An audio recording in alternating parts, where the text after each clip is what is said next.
Pendeta Erastus Sabtono menyatakan bahwa Bapa saja Hotheos, satu-satunya Allah yang benar.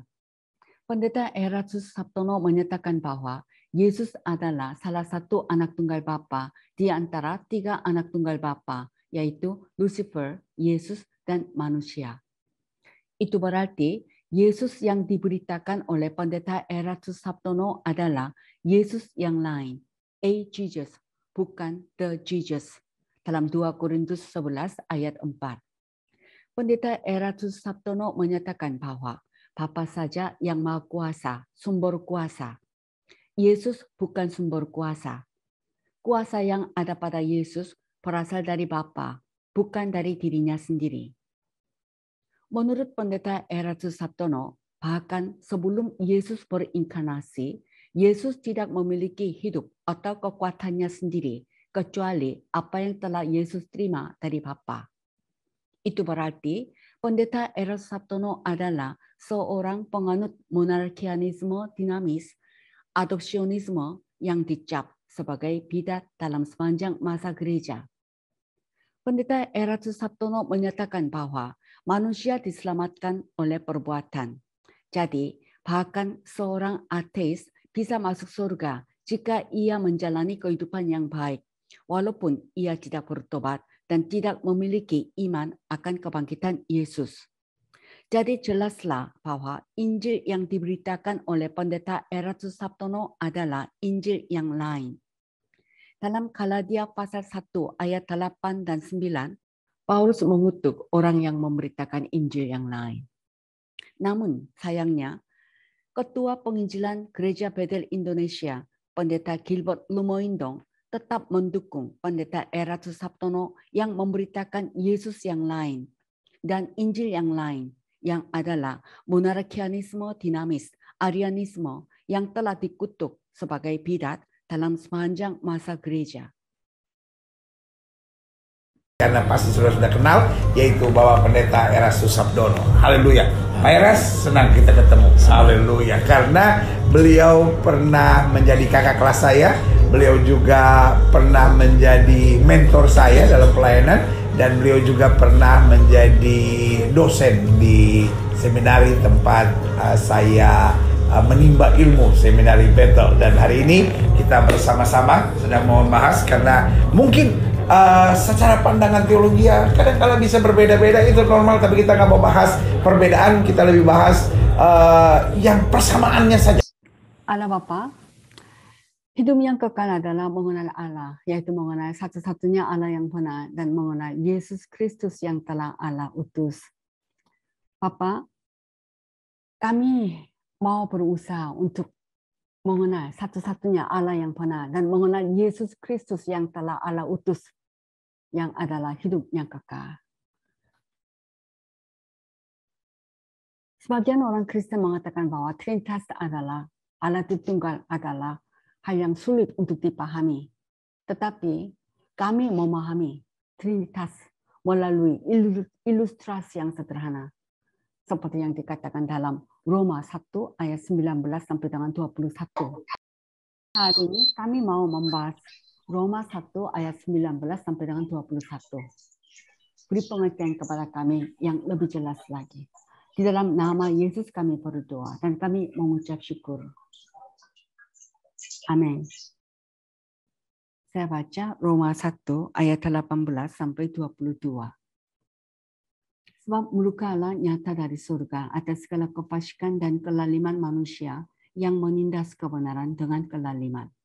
Karena apa yang dapat mereka ketahui tentang Allah nyata bagi mereka, sebab Allah telah menyatakannya kepada mereka. Sebab apa yang tidak nampak daripadanya, yaitu kekuatannya yang kekal dan keilahiannya, dapat nampak kepada pikiran dari karyanya sejak dunia diciptakan, sehingga mereka tidak dapat berdalih. Sebab sekalipun mereka mengenal Allah, mereka tidak memuliakan Dia sebagai Allah atau mengucap syukur kepadanya. Sebaliknya, pikiran mereka menjadi sia-sia dan hati mereka yang bodoh menjadi gelap. Mereka berbuat seolah-olah mereka penuh hikmat, tetapi mereka telah menjadi bodoh. Roma 1 ayat 18, Sebab murka Allah nyata dari surga atas segala kefasikan dan kelaliman manusia yang menindas kebenaran dengan kelaliman. Sebab murka Allah nyata dari surga. Kata murka Allah dalam Yohanes 3 ayat 36 dan Efesus 5 ayat 6 dan Kolose 3 ayat 6. Kalau di tempat lain dalam kitab suci hanya disebut murka. Seperti Roma 2 ayat 5, Roma 5 ayat 9, dan Roma 9 ayat 22. Dan Efesus 2 ayat 3. Tetapi dalam Roma 1 ayat 18 disebut murka Allah. Murka Allah nyata dari surga terhadap segala kefasikan dan kelaliman manusia.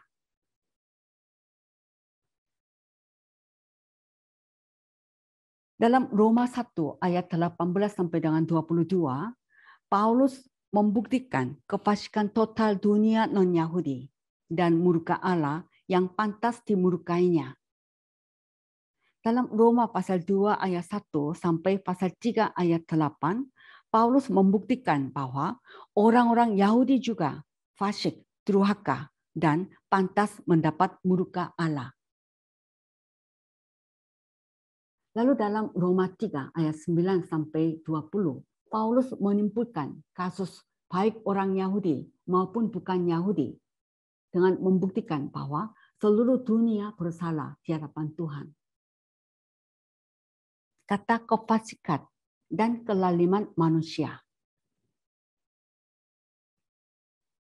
Segala kefasikan dan kelaliman manusia. Kalau kefasikan dapat dijelas dengan dosa karakter religious, yaitu penyembahan berhala.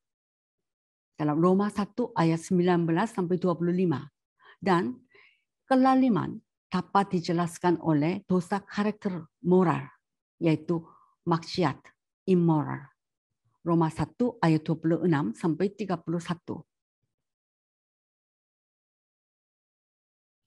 Murka Allah nyata dari surga atas segala kefasikan dan kelaliman manusia yang menindas kebenaran dengan kelaliman.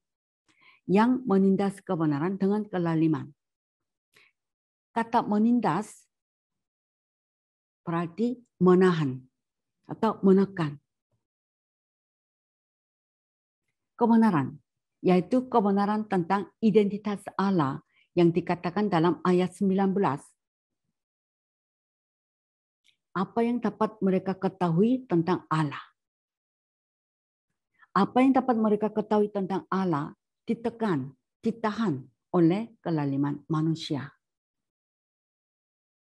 Jadi kebenaran menunjukkan kebenaran tentang identitas Allah yang dikatakan dalam ayat 19 bahwa apa yang dapat mereka ketahui tentang Allah dan apa yang dapat mereka ketahui tentang Allah ditekan, ditahan oleh kelaliman manusia. Roma 1 ayat 19 dan 20 menjelaskan bahwa alam semesta adalah wahyu Tuhan dan semua hal yang tidak kelihatan. Roma 1 ayat 19, karena apa yang dapat mereka ketahui tentang Allah nyata bagi mereka. Sebab Allah telah menyatakannya kepada mereka. Kalimat apa yang dapat mereka ketahui tentang Allah nyata bagi mereka. Sebab Allah telah menyatakannya kepada mereka. Ayat 19 berkata, apa yang dapat mereka ketahui tentang Allah, Allah telah menyatakannya kepada mereka. Apa yang dapat mereka ketahui tentang Allah, yaitu kebenaran. Kalau dalam ayat 18 dikatakan, itu ditekan atau ditahan oleh kelaliman manusia. Jadi Roma 1 ayat 19 berkata, Allah telah menyatakan kepada mereka apa yang dapat mereka ketahui tentang Allah. Namun, dunia non-Yahudi menekan kebenaran, yaitu pengenalan akan Allah yang Allah telah menyatakannya kepada mereka. dengan kelaliman. Roma 1 ayat 20. Sebab apa yang tidak nampak daripadanya, yaitu kekuatannya yang kekal dan keilahiannya, dapat nampak kepada pikiran dari karyanya sejak dunia diciptakan, sehingga mereka tidak dapat berdalih. Roma 1 ayat 20 menjelaskan Roma 1 ayat 19 bahwa semua hal yang tidak terlihat, bahkan kekuatannya yang kekal dan keilahiannya, terlihat jelas oleh hal-hal ciptaan yang terlihat. Sebab apa yang tidak nampak daripadanya, yaitu kekuatannya yang kekal dan keilahiannya. Keilahiannya dalam Authorized Version, Godhead. Arti Godhead adalah Godhead itu ketuhanan. Sifat Allah yang dipahami sebagai Trinitas, Allah Tritunggal. Jadi Godhead adalah ketuhanan. Sifat Allah yang dipahami sebagai Trinitas, Allah Tritunggal. Sebab apa yang tidak nampak daripadanya, yaitu kekuatannya yang kekal dan keilahiannya, dapat nampak kepada pikiran dari karyanya sejak dunia diciptakan. Kalimat dapat nampak kepada pikiran dari karyanya sejak dunia diciptakan. Kalimat ini dalam Authorized Version are clearly seen, being understood by the things that are made, even his eternal power and Godhead. Kalau diterjemahkan, terlihat jelas, dipahami oleh hal-hal yang diciptakan, bahkan kuasanya yang kekal dan ketuhanan. Kalau terjemahan dalam Alkitab Indonesia, dapat nampak kepada pikiran dari karyanya. Terjemahan yang lebih akurat adalah dapat terlihat jelas, dipahami oleh hal-hal yang diciptakan. Kalimat ini tidak ada dalam terjemahan bahasa Indonesia. Dapat terlihat jelas, dipahami oleh hal-hal yang diciptakan. Bahkan kuasanya yang kekal dan ketuhanan. Dipahami oleh hal-hal yang diciptakan. Dunia yang terlihat yang diciptakan oleh Tuhan dengan jelas memperlihatkan dunia spiritual yang tidak terlihat melalui pasangannya. Sebagai contoh, jika ada Yerusalem di bumi ini, ada Yerusalem surgawi. Jika ada Bukit Sion di bumi ini, ada Bukit Sion surgawi. Galatia 4 ayat 25 dan 26 dan Ibrani 12 ayat 22. Dan jika ada planet bumi ini, ada juga planet surga. Kalau planet surga atau planet heaven mengelilingi bintang, seperti planet bumi mengelilingi bintang. Hanya ukurannya saja yang berbeda. Planet heaven bentuknya bulat seperti planet bumi. Yerusalem baru ada dengan ukuran 1.500 mil persegi. Jika ada kuda di bumi ini, ada kuda roh surgawi dengan ukuran yang sama, penampilan yang sama, temperamen yang sama, dan warna yang sama. Hanya substansi atau bahan tubuh saja yang berbeda. 2 Raja-Raja 6 ayat 17, Zakaria pasal 1 ayat 8, pasal 6 ayat 1 sampai 8, dan kitab Wahyu pasal 19 ayat 11 dan 12.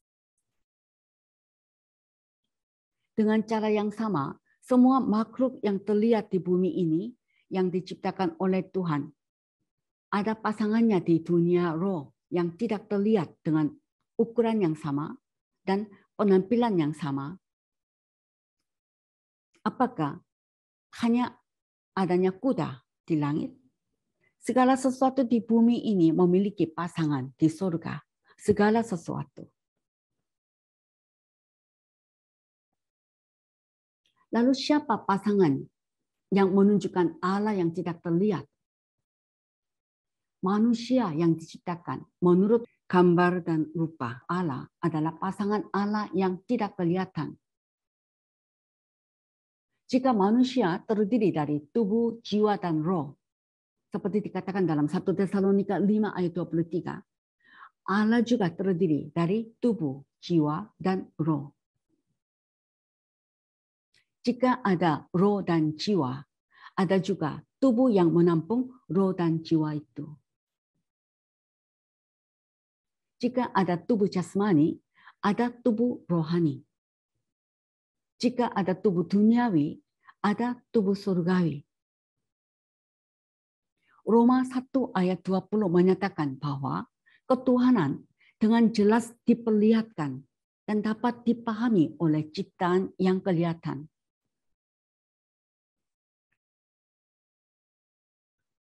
Pendeta Erastus Sabtono menyatakan bahwa Bapa adalah misteri di atas segala misteri. Bapa juga adalah pribadi yang selamanya tidak bisa dikenal dengan sempurna. Pendeta Erastus Sabtono menyatakan pula bahwa anak tunggal Bapa, Tuhan Yesus pun tidak bisa mengenal Bapa dengan sempurna. Sekarang saya baca buku Allah Tritunggal dari Pendeta Erastus Sabtono, halaman 212.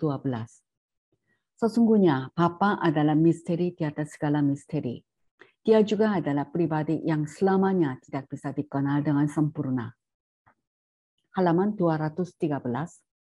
Bapa tentu mengenal anak tunggal Bapa secara sempurna. Sebab anak tunggal Bapa, Tuhan Yesus, keluar dari Bapa. Tetapi seberapa anak tunggal Bapa mengenal Bapa juga merupakan misteri yang tidak akan terjawab dan tidak perlu terlalu dipersoalkan.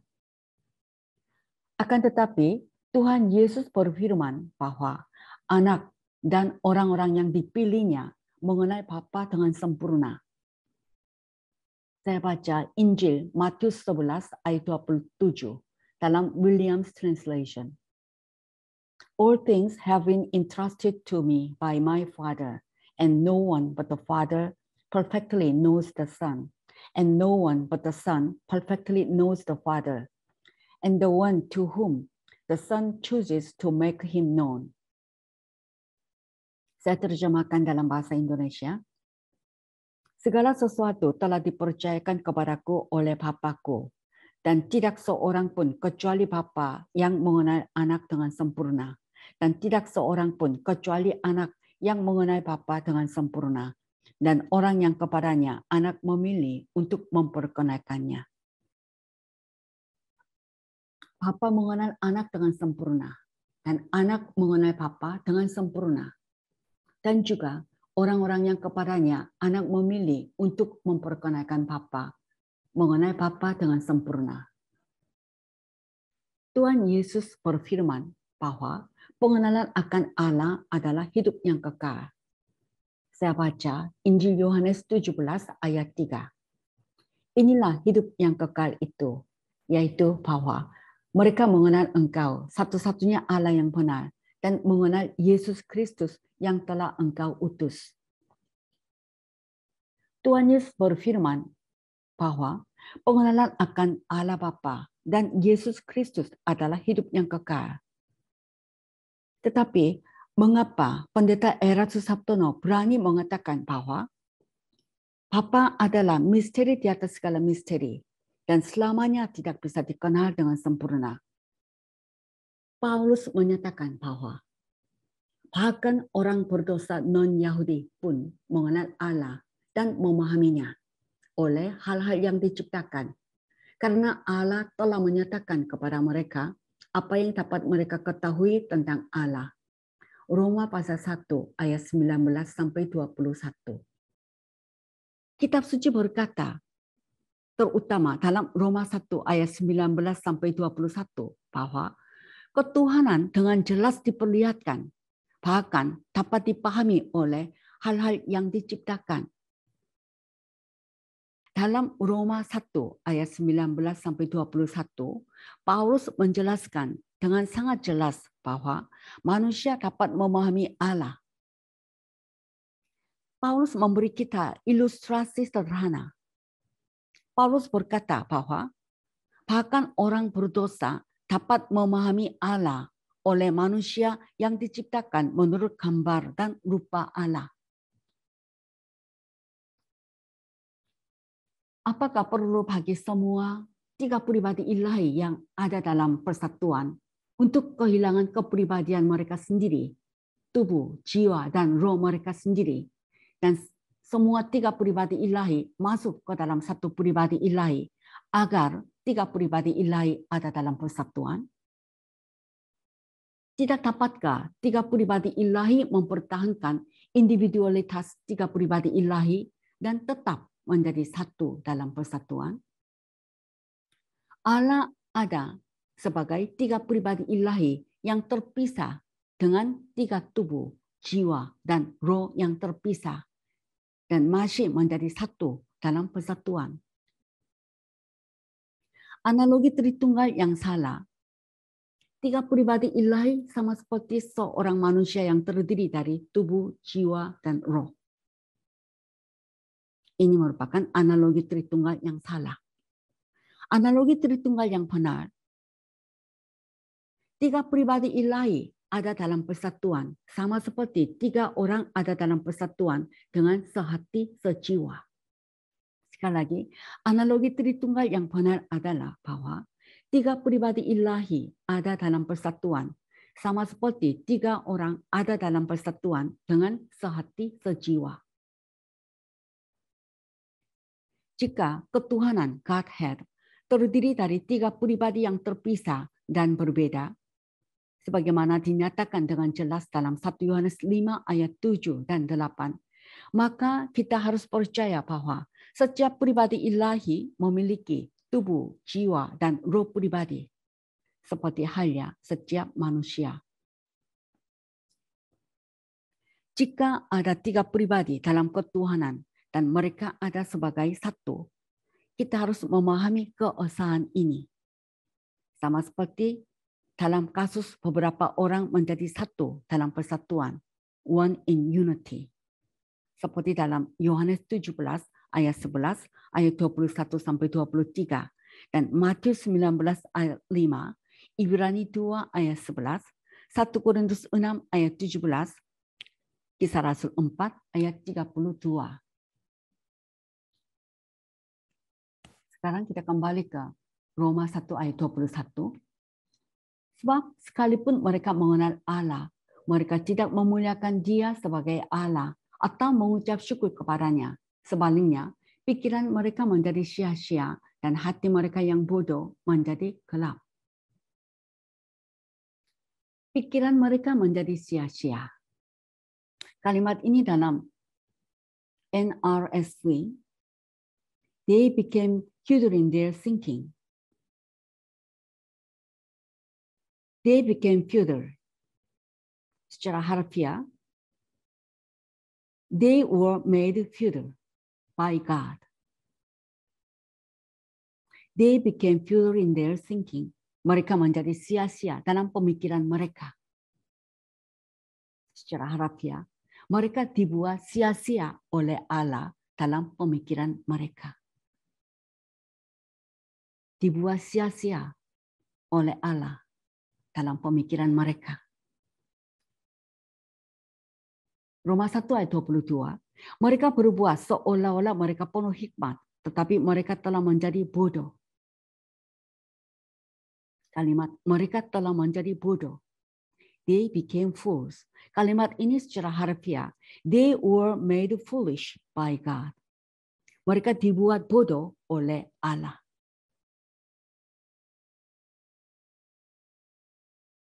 Apa yang kita dapat dari Roma 1 ayat 21 dan 22, bahwa ketika manusia meninggalkan pengenalan akan Allah, Allah membuat mereka bodoh. Sehingga bahkan mereka mengatakan Trinitas itu sulit dipahami. Ada yang mengatakan bahwa Bapa itu misteri, tanpa batas misteri. Oleh karena itu, sekarang kita mau bahas lagi tentang Trinitas dengan ilustrasi yang sederhana. Trinitas. Definisi Allah Tritunggal. Ada 3 pribadi yang terpisah dan berbeda dalam ketuhanan. Masing-masing memiliki tubuh roh pribadi, jiwa pribadi, dan roh pribadi dalam arti yang sama. Setiap manusia, malaikat, atau makhluk lain manapun memiliki tubuh, jiwa, dan rohnya sendiri. Yang kami maksud dengan tubuh, apakah tubuh roh atau tubuh daging? Rumah untuk berdiamnya jiwa dan roh pribadi. Jiwa adalah yang merasakan, Ibrani 4 ayat 12, dan roh adalah yang mengetahui, 1 Korintus 2 ayat 11. Apakah Tuhan membutuhkan daging untuk memiliki tubuh apapun? Tidak. Ada hal-hal seperti tubuh roh dan surgawi. 1 Korintus 15 ayat 38 sampai 58. Alkitab menyatakan bahwa Allah memiliki tubuh roh. Daniel 7 ayat 9 sampai 14 dan Daniel 10 ayat 5 dan 6. Bentuk tubuh. Yohanes 5 ayat 37. Gambar dan rupa manusia. Kejadian pasal 1 ayat 26 dan 27, pasal 9 ayat 6. Yeskiel pasal 1 ayat 26 sampai 28.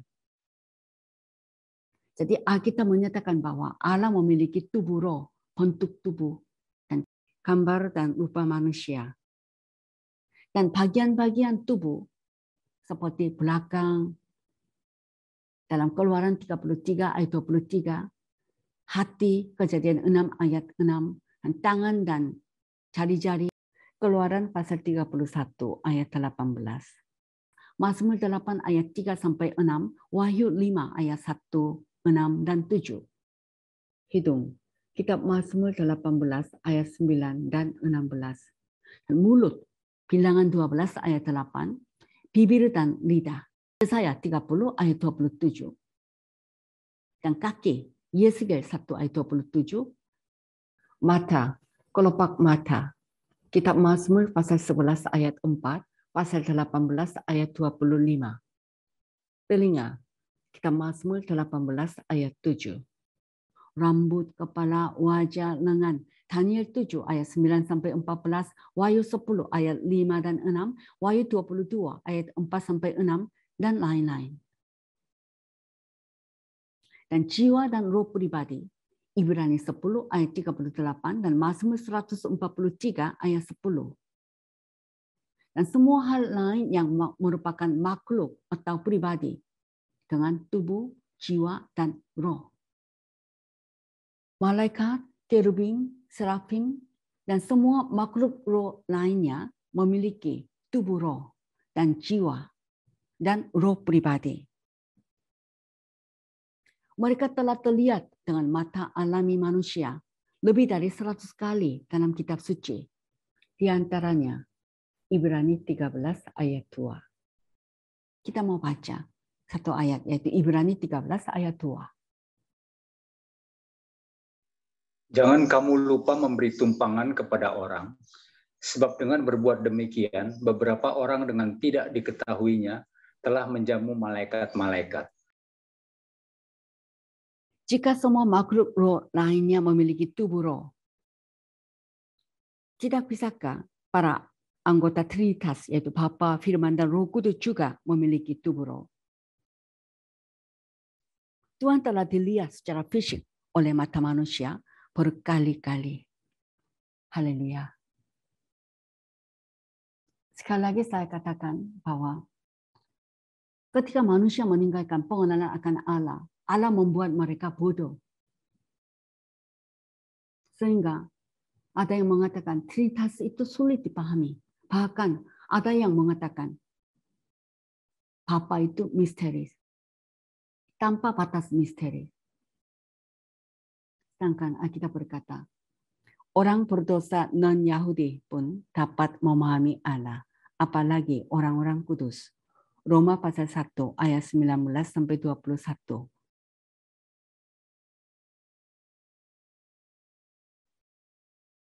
Allah Bapa, kami sangat bersyukur kepadamu. Rasul Paulus mengatakan bahwa orang berdosa pun mengenal Allah melalui ilustrasi yang sederhana.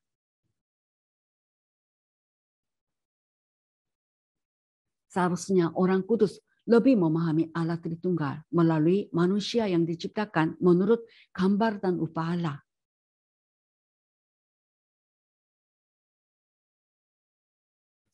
Karena manusia yang diciptakan menurut gambar rupa Allah terdiri dari tubuh, jiwa, dan roh. Maka Allah juga terdiri dari tubuh, jiwa, dan roh. Kami percayakan hal ini. Dan dalam 1 Yohanes 5 ayat 7 dengan jelas dikatakan bahwa 3 pribadi ilahi masing-masing memiliki tubuh, jiwa, roh. Hanya sama dengan manusia yang terdiri dari tubuh, jiwa, roh.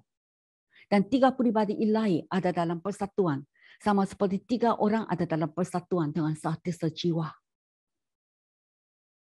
Kami memahami Trinitas Allah Tritunggal dengan jelas. Terima kasih Bapa. Melalui manusia yang diciptakan menurut gambar rupa Allah yang kelihatan, kami boleh mengenal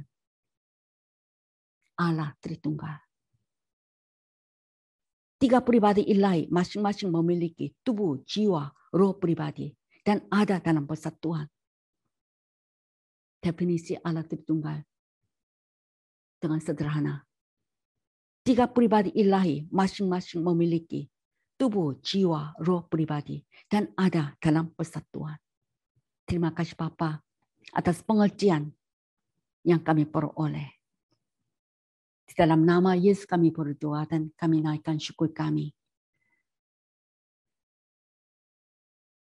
Sekarang kasih karunia Tuhan Yesus dan kasih Allah Bapa serta persekutuan Roh Kudus menyertai kita sekalian yang sudah memahami melalui manusia yang telah diciptakan menurut gambar dan rupa Allah, Trinitas Allah Tritunggal. Mulai sekarang dan untuk selama-lamanya. Amin.